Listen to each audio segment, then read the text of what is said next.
وَلَقَدْ مَكَّنَّاكُمْ فِي الْأَرْضِ وَجَعَلْنَا لَكُمْ فِيهَا مَعَایِشَ قَلِيلًا مَا تَشْکُرُونَ۔ اور ہم نے تم کو زمین پر قابض کر دیا اور تمہارے لیے اس زمین میں اسباب زیست فراہم کیے، مگر تم بہت کم شکر ادا کرتی ہو۔ آیت نمبر 10 کا بیان ہے کہ ہم نے تمہیں زمین پر قابض کر دیا اور تمہارے لیے اس زمین میں اسباب زیست فراہم کیے۔ اسباب زیست زندگی کے اسباب فراہم کیے، مگر تم بہت کم شکر ادا کرتی ہو۔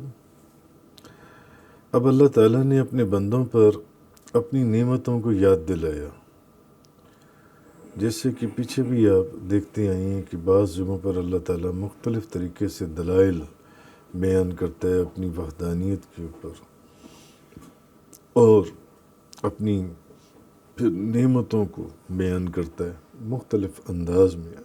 اب پھر اللہ تعالیٰ نے اپنے بندوں پر اپنی نعمتوں کو یاد دلایا۔ اور نعمتوں کو کیوں یاد دلایا جاتا ہے جب کسی کو نعمت یاد دلائی جائے کہ میں نے تمہیں یہ چیز دی یا تمہیں یہ چیز دی؟ کیوں؟ تاکہ اللہ تعالیٰ کا شکر ادا کرنے کی انہیں ترغیب ہو، وہ اللہ کا شکر ادا کریں اور اپنے اوپر اللہ کی نعمتوں کو یاد کر کے اس کا احسان مانیں۔ شکر ادا کرنے کی اہمیت، شکر کیا ہے، شکر کیوں ادا کیا جاتا ہے، شکر ادا کرنے کی برکت کیا ہے اور اس کی رحمت کیا ہے، تاکہ لوگوں کو شکر ادا کرنے کی ترغیب دی جائے، تاکہ وہ اپنے اوپر اللہ کی نعمتوں کو یاد کریں اور اس کا احسان مانیں کہ تو نے ہمیں یہ نعمتیں عطا فرمائیں۔ اور جب احسان مانیں گے تو پھر اس کا شکر ادا بھی کریں گے۔ احسان ماننا بھی اس کا شکر ادا کرنا ہی ہے۔ اور اللہ تعالیٰ کے جو رسول آئے، اللہ کے رسولوں کی دعوت اور ان کے پیغام کو قبول کریں، تو تب جب اللہ کا احسان مانیں گے پھر اس کا شکر ادا کریں گے۔ کیوں؟ کہ پھر ان کے وجود میں یہ بھی ایک چیز کی تبدیلی آئے گی کہ وہ اللہ کے رسولوں کی دعوت اور ان کے پیغام کو قبول کریں اور ان کی اطاعت اور اتباع کریں۔ تو اللہ تعالیٰ نے انسان کے لیے جو معایش، اسباب زیست، زندگی کے جو اسباب بنائے، اب بعض تو اسباب ایسے ہیں جن کو اللہ تعالیٰ نے محض اپنی قدرت کاملہ سے پیدا کیا۔ مثلا اسباب زیست، دریاؤں میں پانی پیدا کیا اور دریاؤں میں پانی رواں دواں کیا، آسمان سے بارش نازل فرمائی۔ یہ سارے انسان کی زندگی کے اسباب ہیں۔ اگر پانی نہ ہو تو زندگی گزارنا دوبھر ہو جائے، مشکل ہو جائے۔ آسمان سے بارش نازل فرمائی، پھر پھلوں، جیسے پیچھے بڑی تفصیل سے پھلوں کا ذکر گزرا، زیتون کا، انار کا، انگور کا، کھجور کا، بے شمار پھلوں کا ذکر ہوا۔ پھر غلوں کو اگایا، پھر حلال جانور جو پیدا کیے اور ان کو ہمارے لیے حلال کیا۔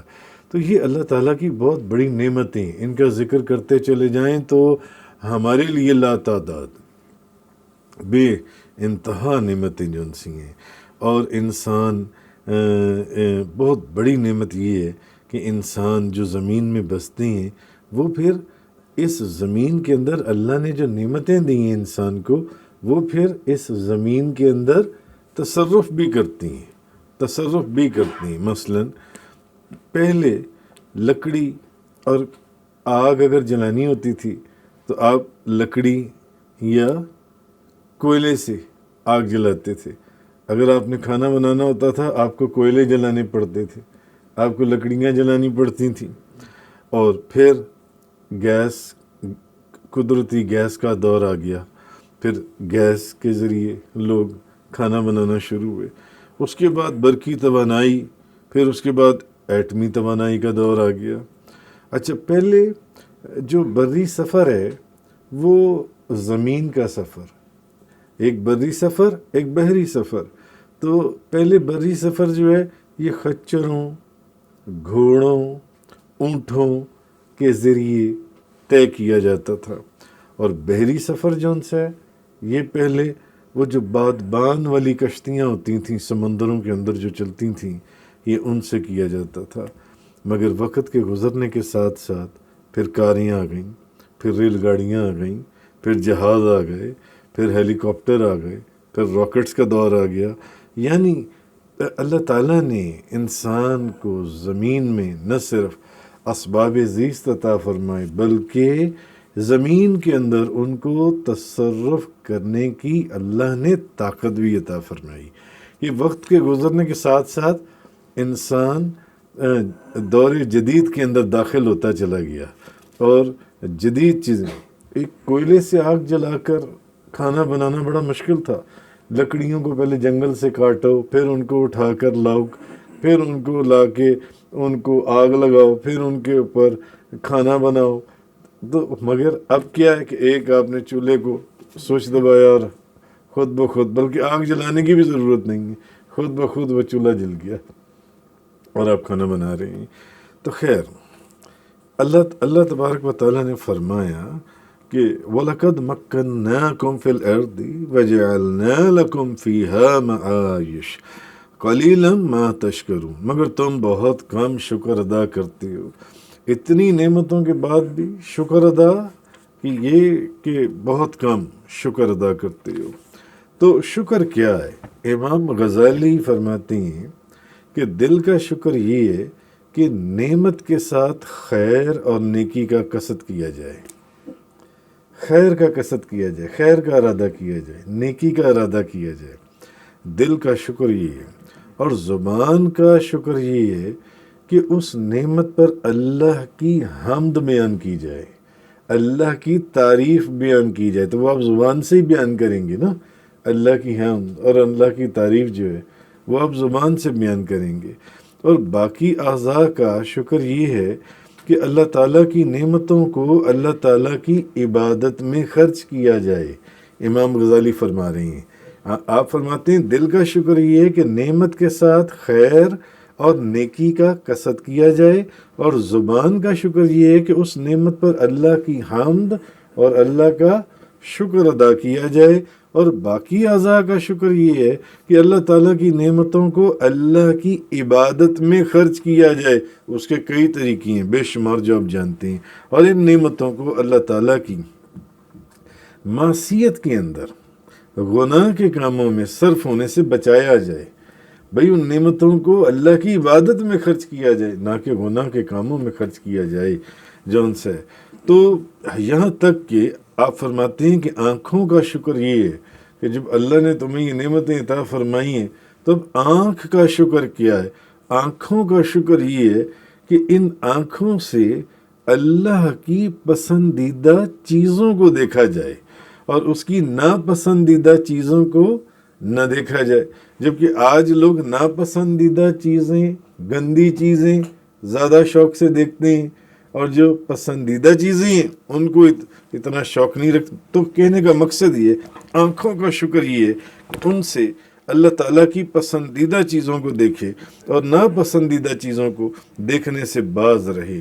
تو جن چیزوں سے دیکھنے میں اجر ہو، ثواب ہو، قرآن کو دیکھنے سے، قبلے کو دیکھنے سے، حدیث تفسیر کی کتابوں کو دیکھنے سے، ماں باپ کے چہرے کو دیکھنے سے، پیر و مرشد کو دیکھنے سے، تو جن چیزوں کے دیکھنے میں اجر و ثواب ہے ان کو دیکھے، اور جن چیزوں کا دیکھنا گناہ ہے ان کو نہ دیکھے. تو اس کی پھر آگے بڑی لمبی تفصیل حضرت امام غزالی وہ دیتے ہیں کہ یہ شکر ہے، یہ شکر ہے جو دل کیسے شکر ادا کرے، زبان کیسے شکر ادا کرے، اعضاء کیسے شکر ادا کریں. جن سے اعضاء، ہاتھ کبھی کسی گندے کام کی طرف نہ جائیں، کوئی رشوت نہ لیں، کوئی ایسی اور حرکت نہ کریں جو اللہ کو پسند نہیں ہے. تو یہ ہاتھوں کا شکر ہے. آنکھ کوئی غلط چیز کو نہ دیکھے اور اس چیز کو دیکھے جو خدا کی پسندیدہ چیز ہے، اس کو دیکھ، اللہ کی نعمتوں کو دیکھ کر اللہ کی بنائی ہوئی دنیا کو دیکھ کر ان میں تفکر کرے، ان میں تدبر کرے، ان کو دیکھے، اللہ کی وحدانیت، اس کی بڑائی کے اوپر غور کرے، یہ اس کی آنکھوں کا شکر ہے کہ وہ اللہ، اس کی آنکھیں بھی اللہ کا شکر ادا کر رہی ہیں۔ اس کی پسندیدہ چیزوں کو دیکھے، ناپسندیدہ چیزوں کو نہ دیکھے، یا ان چیزوں کو دیکھو جن کو دیکھنے سے ثواب ملتا ہے، ان چیزوں کو نہ دیکھے جن کو دیکھنے سے گناہ ملتا ہے۔ تو اس کا مطلب یہ کہ یہ اس طرح ہر اعضا قدم اٹھیں تو نیک کام کے لیے، قدم اٹھیں تو قرآن کے لیے، حدیث کے لیے، درس قرآن کے لیے، مسجد کے لیے، عمرے کے لیے، حج کے لیے، کسی نیک کام کے لیے، کسی بھی نیک کام کے لیے۔ تو اس طرح تو قرآن کریم کے اندر ہے، اور میرا شکر ادا کرتے رہو۔ اللہ نے فرمایا میرا شکر ادا کرتے رہو، میری ناشکری نہ کرو۔ لَإِن شَكَرْتُمْ لَأَزِيدَنَّكُمْ وَلَئِن كَفَرْتُمْ إِنَّ عَذَابِي لَشَدِيدٌ۔ اگر تم شکر کرو گے تو میں تم کو یقیناً اور زیادہ دوں گا، یعنی جس نعمت پر تم میرا شکر ادا کرو گے اس نعمت کو میں اور بڑھا دوں گا، اس نعمت میں اور برکت پیدا ہو جائے گی، اس نعمت کے اندر اور اضافہ ہوگا۔ اور اگر تم ناشکری کرو گے تو پھر بے شک میرا عذاب بہت سخت ہے، میرا عذاب ضرور سخت ہے۔ حضرت انس بیان کرتے ہیں ایک سنن ابن ماجہ کے اندر کہ نبی پاک صلی اللہ علیہ وسلم نے فرمایا جب کوئی بندہ اللہ کی دی ہوئی نعمت پر الحمدللہ کہتا ہے، اللہ کی دی ہوئی نعمت پر الحمدللہ، تو اللہ تعالیٰ اس کو اس سے افضل نعمت عطا فرماتا ہے۔ تو پھر قرآن کی یہ جو آیت اور یہ جو حدیث آپس میں کتنی ریزمبلنس اور سملیرٹی رکھتی ہے۔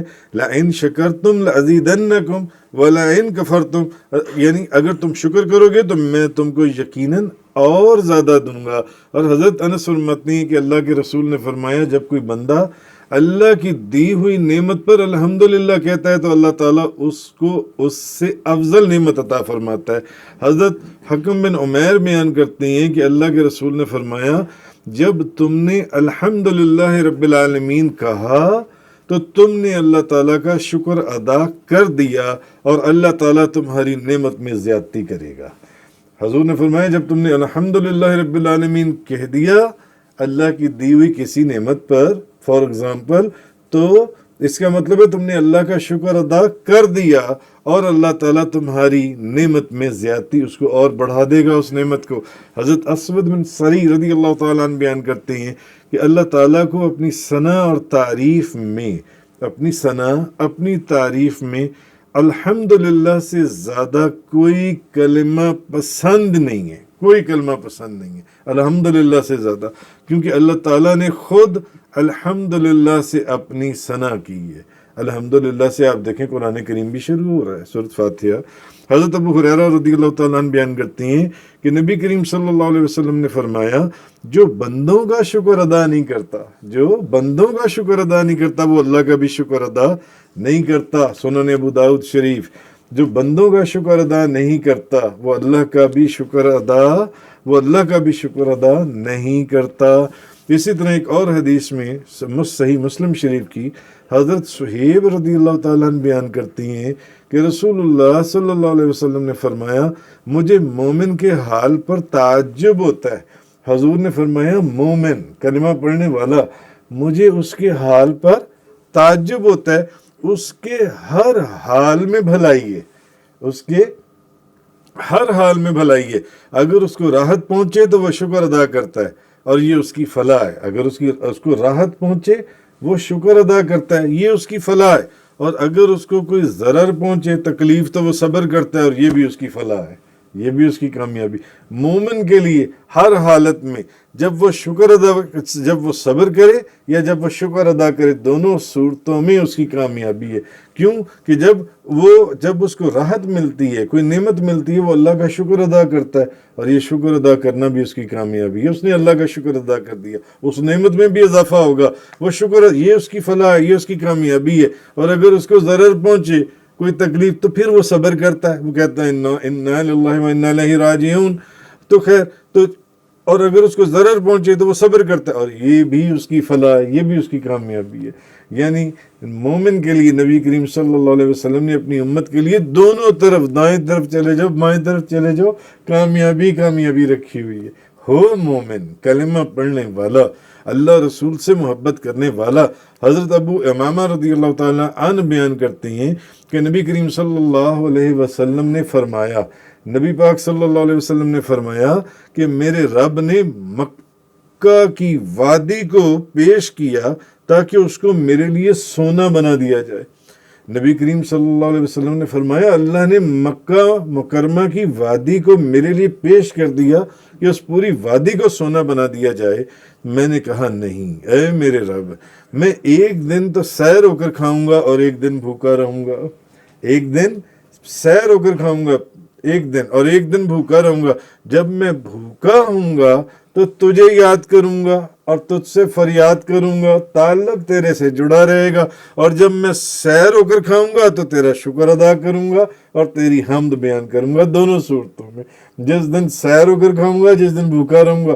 یہاں پر بھی آپ دیکھ لو ڈائریکشن، دائیں طرف چلے جاؤ بائیں طرف چلے جاؤ، نبی پاک صلی اللہ علیہ وسلم نے اپنی امت کے لیے آسانیاں، برکتیں اور رحمتیں ہی رکھی ہوئی ہیں۔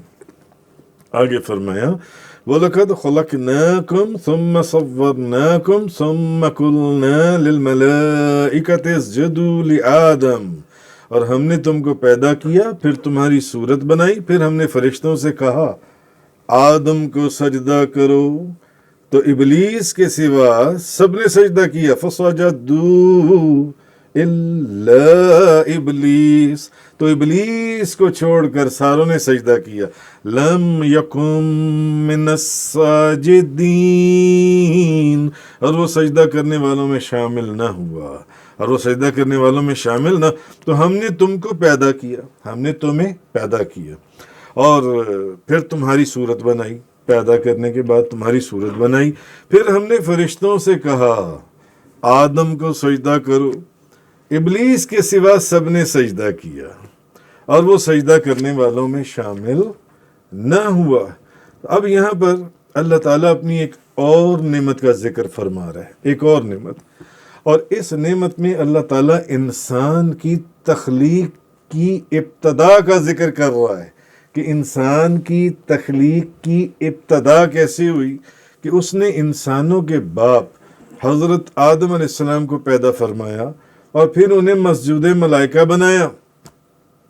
انسانوں کے باپ حضرت آدم علیہ السلام کو پیدا کیا اور پھر ان کو مسجود ملائکہ بنایا کہ ملائکہ سے سجدہ کروایا، اور باپ پر اب یہ بات سوچنے والی ہے، مفسرین لکھتے ہیں کہ باپ کے اوپر جو انعام کیا جاتا ہے وہ بیٹے پر انعام کے قائم مقام ہے۔ باپ کے اوپر جو انعام کیا جاتا ہے وہ بیٹے کے اوپر انعام کے قائم مقام ہے، کیونکہ باپ کا شرف اور اس کا بلند مقام بیٹے کے لیے باعث فخر ہوتا ہے کہ میرے باپ کو اللہ نے یہ عالی شان مرتبہ، یہ مقام، یہ مرتبہ، یہ ولایت، یہ بزرگی، یہ شان، یہ قرب، یہ نزدیکی عطا فرمائی جان سی ہے۔ اور اس سے اصل میں مقصد یہ ہوتا ہے کہ جب اللہ تعالیٰ نے انسانوں کو، اس بات سے مقصد یہ ہے کہ انسانوں کو اللہ نے اس قدر انعامات سے نوازا ہے تو پھر بھی ان کا ایمان نہ لانا، یعنی یہاں اللہ تعالیٰ یہ اس اپنی اس نعمت کو کیوں بیان کر رہا ہے کہ اس نے یہ بات سوچنے کی ہے کہ اپنی تخلیق کا ذکر، انسانوں کے باپ حضرت آدم علیہ السلام کی پیدائش کا ذکر، پھر ان کو فرشتوں سے سجدہ کروانے کا ذکر، کیونکہ باپ پر جو انعام ہے وہ بیٹے پر انعام کے قائم مقام ہے، کیونکہ باپ کا شرف، اس کا بلند مقام بیٹے کے لیے باعث فخر ہے۔ تو معلوم یہ ہوا کہ اللہ تعالیٰ نے انسانوں کو اس قدر جو انعامات سے نوازا ہے، تو پھر بھی ان کا اگر ان میں سے کوئی ایمان نہ لائے اور اپنے کفر کے اوپر ڈٹا رہے تو اللہ کی ناشکری اور اس کی احسان فراموشی، نہیں تو پھر اور کیا ہے؟ یہ اللہ کی ناشکری ہے، یہ احسان فراموشی ہے کہ جن کے باپ حضرت آدم علیہ السلام کو اللہ نے فرشتوں سے سجدہ کروایا، اپنے خود ان کو پیدا کیا، ان کو بنایا، تو پھر بھی انسان، اللہ تعالیٰ، یہ کتنا بڑا شرف انسان کو حاصل ہے تو پھر بھی انسان اللہ کے پر ایمان نہ لائے تو یہ احسان فراموشی ہے، یہ اللہ کی ناشکری ہے، جس کا پچھلی آیت میں ذکر ہوا کہ شکر کرنا کتنا ضروری ہے۔ تو یہ ناشکری ہے۔ تو اللہ تعالیٰ نے قرآن مجید میں حضرت آدم علیہ السلام اور ابلیس کا واقعہ کئی صورتوں میں بیان فرمایا ہے، کئی صورتوں کے اندر۔ امام ابو القاسم علی بن الحسن بن عساکر روایت کرتی ہیں، حضرت عبداللہ بن مسعود بیان کرتی ہیں رضی اللہ تعالیٰ عنہ، بیان کرتے ہیں کہ اپنی پسندیدہ چیزیں پیدا کرنے کے بعد، اپنی پسندیدہ چیزیں پیدا کرنے کے بعد اللہ تعالیٰ اپنی شان کے مطابق عرش پر مستوی ہوا اور فرشتوں سے فرمایا میں زمین میں خلیفہ بنانے والا ہوں، میں زمین میں خلیفہ بنانے والا ہوں۔ پھر اللہ تعالیٰ نے جبریل علیہ السلام کو مٹی لینے کے لیے زمین پر بھیجا کہ جاؤ زمین سے مٹی لے کر آؤ۔ زمین نے کہا میں اس بات سے تم سے اللہ کی پناہ طلب کرتی ہوں کہ مجھ سے کوئی چیز کم کی جائے یا میری کوئی چیز خراب کی جائے۔ جبریل علیہ السلام واپس لوٹ آئے اور مٹی نہیں لی، کیونکہ زمین نے جو ان سے پناہ طلب کی کہ میں تم سے اللہ کی پناہ طلب کرتی ہوں کہ میرے سے کوئی چیز کم کی جائے، یعنی میری تم مٹی اٹھا کر لے جاؤ۔ تو جبریل علیہ السلام مٹی نہیں، اللہ تعالیٰ اور اللہ سے عرض کیا کہ یا رب اس نے مجھ سے تیری پناہ طلب کی تو میں نے اس کو پناہ دے دی۔ پھر حضرت میکائیل علیہ السلام کو بھیجا تو انہوں نے بھی اسی طرح کیا، وہ بھی واپس لوٹ آئے جب زمین نے ان کو بھی یہ کہا کہ میرے سے تم مٹی لے جاؤ، یہاں سے کوئی چیز کمی کر دو۔ تو پھر اللہ نے حضرت عزرائیل علیہ السلام کو بھیجا اور انہوں نے ان سے بھی، تو زمین نے ان سے بھی اللہ کی پناہ طلب کی، تو انہوں نے کہا میں اس بات سے اللہ کی پناہ طلب کرتا ہوں۔ عزرائیل علیہ السلام نے، انہوں نے آگے سے جواب دیا کہ میں اللہ سے اس بات کی پناہ طلب کرتا ہوں کہ میں اللہ کے حکم پر عمل کرائے بغیر واپس لوٹ جاؤں، میں تو مٹی لے کر جاؤں گا تیرے اندر سے۔ تو انہوں نے زمین کے ہر خطے سے مٹی لے کر جمع کی اور اس کو خلط ملط کر دیا، اور اس میں سرخ مٹی بھی تھی، اس میں سفید مٹی بھی تھی، زمین کے مختلف علاقوں سے انہوں نے مختلف جگہوں سے مٹی لی۔ اسی لیے کہا جاتا ہے کہ بنو آدم انسانوں کے رنگ مختلف ہیں، کہیں پہ رنگ گندمی ہے، کہیں پر رنگ پیلے ہیں، کہیں پر رنگ چاندی مائل ہیں، کہیں پر رنگ سرخی مائل ہیں، کہیں پر رنگ بالکل گورے اور کہیں پر رنگ کالے سیاہ توے کی طرح۔ اس لیے زمین میں لوگوں کے رنگ مختلف ہیں۔ تو وہ اس مٹی کو لے کر اوپر چڑھے اور پھر اس کو گیلا کر دیا، اس مٹی کو گیلا کر دیا جو وہ زمین سے لائے تھے اسرائیل علیہ السلام۔ پھر اس گندی ہوئی مٹی کو پڑا رہنے دیا یہاں تک کہ وہ سڑ گئی، اور جیسے کہ قرآن کریم میں وَلَقَدْ خَلَقْنَا الْإِنسَانَ مِنْ صَلْصَالٍ مِنْ حَمَإٍ مَسْنُونٍ، اور بے شک ہم نے انسان کو بجتی ہوئی خشک مٹی سے بنایا جو پہلے سیاہ بدبودار گارا تھی۔ تو اللہ تعالیٰ نے حضرت آدم علیہ السلام کو اپنے ہاتھوں سے بنایا۔ یہ کتنا بڑا شرف ہے انسان کے لیے کہ ان کے والد، ان کے باپ، انسانوں کے باپ حضرت آدم علیہ السلام کو اللہ نے اپنے ہاتھوں سے بنایا، جس کا ذکر پہلے گزرا۔ تو اللہ نے حضرت آدم علیہ السلام کو اپنے ہاتھوں سے بنایا تاکہ ابلیس جو ہے وہ اپنے آپ کو ان سے بڑا نہ سمجھے، اور وہ جمعے کے دن 40 سال کے برابر عرصے تک بشر کی صورت میں پتلا بنے ہوئے پڑے رہے، ایک پتلے کی صورت میں۔ تو فرشتے ان کو دیکھ کر خوف زدہ ہوتے تھے، اور ابلیس فرشتوں سے زیادہ ڈرتا تھا، ابلیس فرشتوں سے بھی زیادہ خوف زدہ ہوتا تھا کہ یہ پتلا کس چیز کا پڑا ہوا ہے، مٹی کا بنا ہوا۔ تو فرشتے بھی خوف زدہ ہوتے تھے اور ابلیس سب سے زیادہ خوف زدہ ہوتا تھا۔ تو اس پتلے کو مارنے سے ایسی آواز آتی تھی جیسے مٹکے کو مارنے سے آواز آتی ہے، جیسے مٹکے کو ماریں تو آواز آتی ہے مٹکے کے اندر سے، ویسی آواز آتی تھی جیسے کہ قرآن کریم سورہ رحمان خلق الانسان من صلصال کالفخار، اس نے انسان کو ٹھیکری کی طرح بجتی ہوئی سوکھی مٹی سے بنایا۔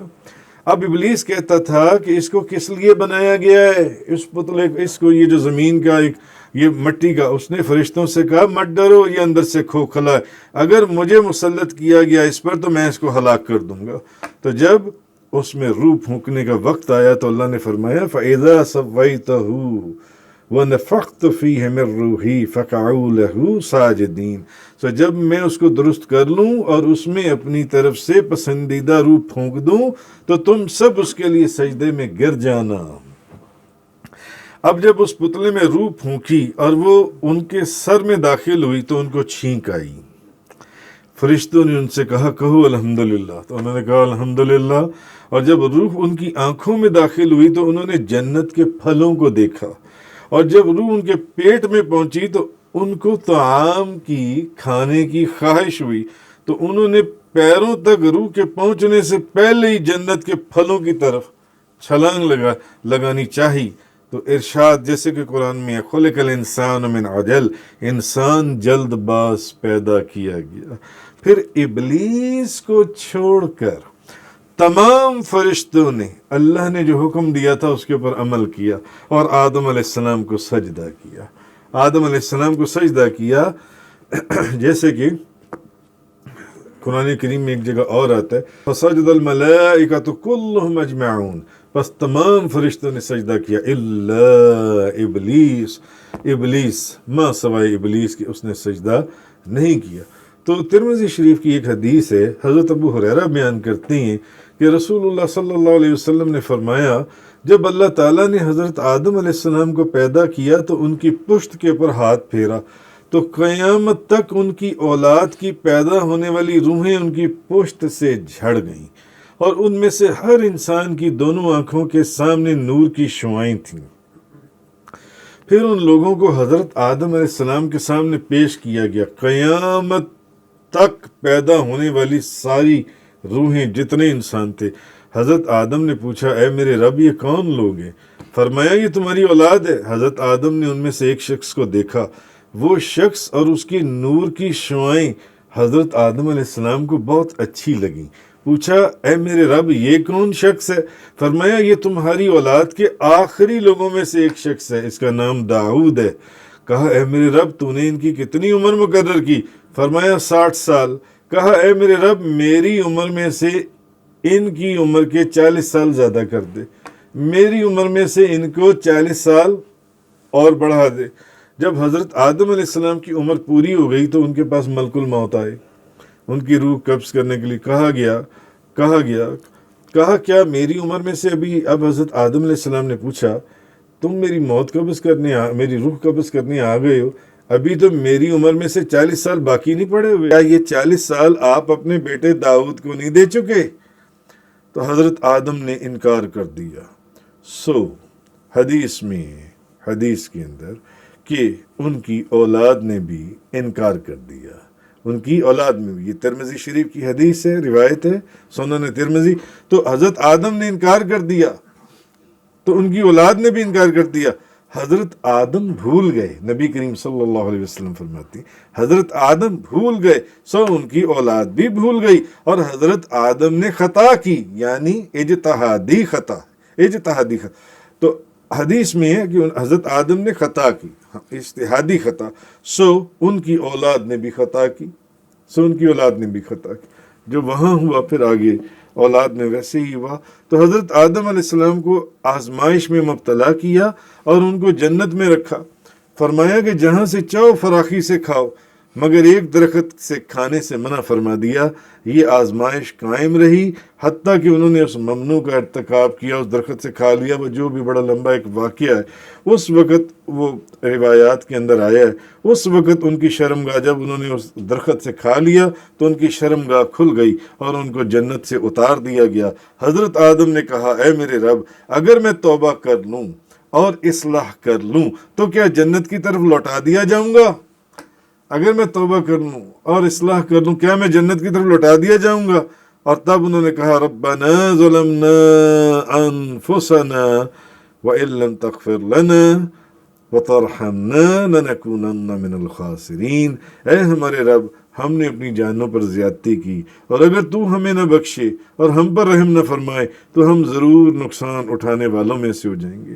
تو حضرت آدم علیہ السلام نے اللہ تعالیٰ سے توبہ کی اور اللہ نے ان کی توبہ قبول فرما لی، مگر اللہ کے دشمن ابلیس نے نہ تو اپنے گناہ کا اعتراف کیا اور نہ توبہ کی، لیکن اس نے اللہ تعالیٰ سے قیامت تک کی مہلت مانگی، تو اللہ نے ہر ایک کی دعا قبول کر لی، ان کی توبہ قبول فرما لی۔ اس نے قیامت تک، ابلیس نے وقت مانگا تھا کہ مجھے مہلت دی جائے، تو حضرت اس کا بھی ذکر آئے گا آگے کہ جب اس نے کیوں یہ وقت مانگا تھا کہ مجھے مہلت دی جائے، تو حضرت انشاءاللہ آگے ذکر آئے گا۔ تو حضرت آدم کو معاف کر دیا اور شیطان کو قیامت تک کے لیے مہلت دے دی۔ تو حضرت عمر بن خطاب بیان کرتے ہیں حضرت آدم علیہ السلام کا نبی کریم صلی اللہ علیہ وسلم کے وسیلے سے دعا کرنا، طبرانی شریف کی حدیث ہے۔ حضرت عمر بن خطاب بیان کرتے ہیں کہ نبی کریم صلی اللہ علیہ وسلم نے فرمایا کہ جب حضرت آدم علیہ السلام سے خطا سرزد ہوئی، یعنی اجتہادی خطا، تو انہوں نے سر اٹھا کر عرش کی طرف دیکھا اور کہا میں تجھ سے، جب ان سے یہ اجتہادی خطا ہو گئی حضرت آدم علیہ السلام سے، تو انہوں نے سر اٹھا کر عرش کی طرف دیکھا اور کہا میں تجھ سے سیدنا محمد صلی اللہ علیہ وسلم، میں محمد کے وسیلے سے سوال کرتا ہوں، تو مجھے بخش دے۔ تو اللہ تعالیٰ نے ان کی طرف وحی کی، محمد کیا ہے اور محمد کون ہے؟